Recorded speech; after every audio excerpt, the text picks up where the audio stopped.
Hi guys, good morning to all and आप लोगों का स्वागत है अमरजीत क्लासेस में। जैसा कि आज देख रहे हैं सल्तनत काल, आप लोगों का डिमांड था कि सल्तनत काल को लेके आइए, तो मैं सल्तनत काल को लेके आया हूँ और बहुत ही बेहतरीन तरीके से कराऊँगा।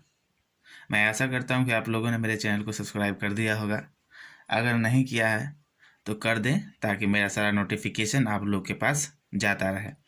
चलिए गाइस, बात करते हैं सल्तनत काल। सल्तनत काल का मतलब होता है दिल्ली पर, इसको मैं यहाँ लिख दे रहा हूँ, 1206 से 1526 ये था सल्तनत काल का। जो समय था वो 1206 से 1526 था।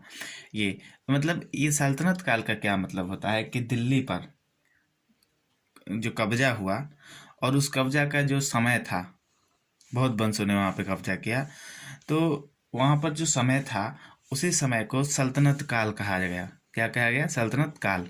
देखिए, तो ये 1206 में सबसे पहले आया था गुलाम वंश। कौन आया था? गुलाम वंश। कुतुबुद्दीन ऐबक था, मोहम्मद गोरी का गुलाम था। वो क्या था? गुलाम वंश की स्थापना करने वाला आदमी था कुतुबुद्दीन ऐबक। कुतुबुद्दीन ऐबक था, जो क्या था? मोहम्मद गोरी का गुलाम था। मोहम्मद गोरी का गुलाम था और इसने करी थी 1206 ईस्वी में। 1206 ईस्वी में स्थापना की थी, है ना। ये था, और इसका जो अंतिम समय था वो 1290 था। 1290 में एंड कर गया था। क्या कर गया था? एंड कर गया था। तो इस टाइप से था ये कला, मतलब ये वंश। तो ऐसे अगर याद करते हैं तो काफ़ी समय जाता है, नहीं? तो हम क्या करेंगे, एक ट्रिक मैं लेके आया हूँ आप लोग के लिए। दिल्ली सल्तनत को याद करने का तरीका है। कैसे याद करेंगे इसको देखिए। यहाँ पे मैं एक तरीका लिख रहा हूँ आप लोगों को, बहुत ही आप ट्रिक समझ लीजिए इसको। ट्रिक है ना, आप लोग याद रखिएगा। मैं यहाँ पे लिख रहा हूँ।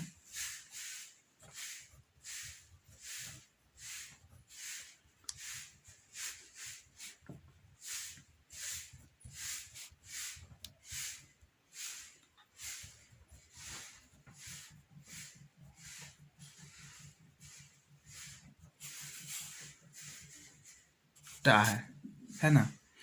यहाँ ये नहीं बुझा रहा होगा तो काट देते हैं इसको। यहाँ पे मैं लिख रहा हूँ, अब बुझा रहा है।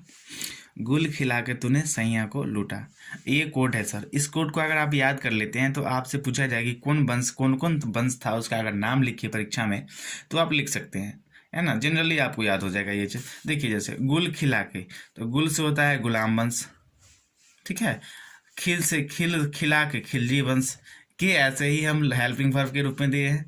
तूने तुगलक वंश, सैया सैयद वंश, और लू से लोधी वंश, लूटा लोधी वंश हो जाएगा। तो देखिए कुल मिला के कितने वंश होते हैं? 1 2 3 4 और 5, मतलब कुल मिला के 5 वंशों ने 5 वंशों ने दिल्ली पर शासन किया। ये समझ में आप लोग का? कुल मिला कितने वंशों ने? 5 वंशों ने। देखिए, अब यहां से मैं लिख रहा हूं वंश का। पहले सबसे पहले था गुलाम वंश,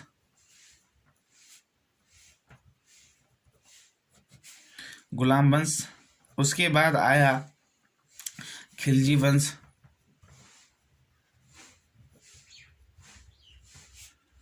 उसके बाद आपका आया तुगलक वंश,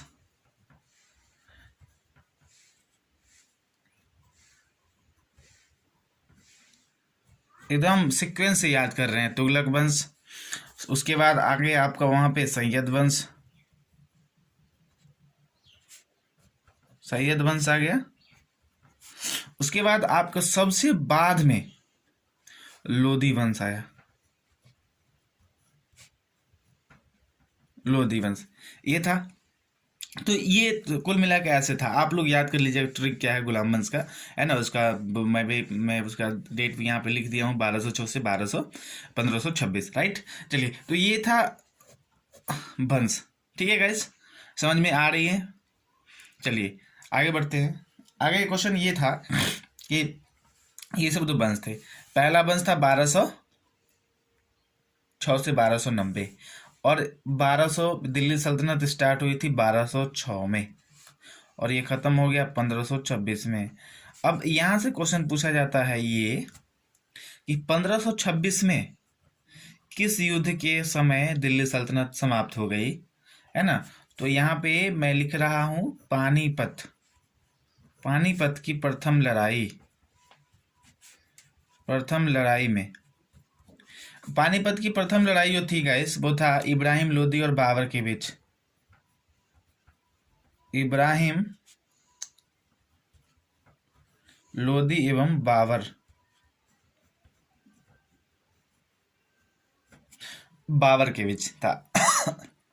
ठीक है, ये था इब्राहिम लोदी। तो आप समझ सकते हैं कि दिल्ली सल्तनत में सबसे लास्ट का जो वंश था वो लोदी वंश था, और लोदी वंश के सबसे अंतिम सम्राट कौन थे, तो इब्राहिम लोदी थे। कौन थे, इब्राहिम लोदी। आपको ये चीज़ याद रखना होगा। चलिए अब एक चीज़ और मैं बताता हूँ। दिल्ली सल्तनत जो थी उसकी क्या भाषा थी, दिल्ली सल्तनत में आकर कुछ तो भाषा रहा होगा ना क्या, तो भाषा दो था ना वहाँ का, वो था फारसी। दिल्ली सल्तनत की भाषा क्या थी, फारसी भाषा थी। याद रखिएगा, दिल्ली सल्तनत की कौन भाषा थी, फारसी भाषा थी। अब उसके बाद मैं एक बात कर रहा हूँ कि दिल्ली सल्तनत की तो फारसी भाषा थी ही, उसी के समय आपका एक किला था, आगरा का किला। क्या था, आगरा का किला। आगरा का किला की स्थापना किसने किया, तो आंसर हो जाएगा सिकंदर लोधी।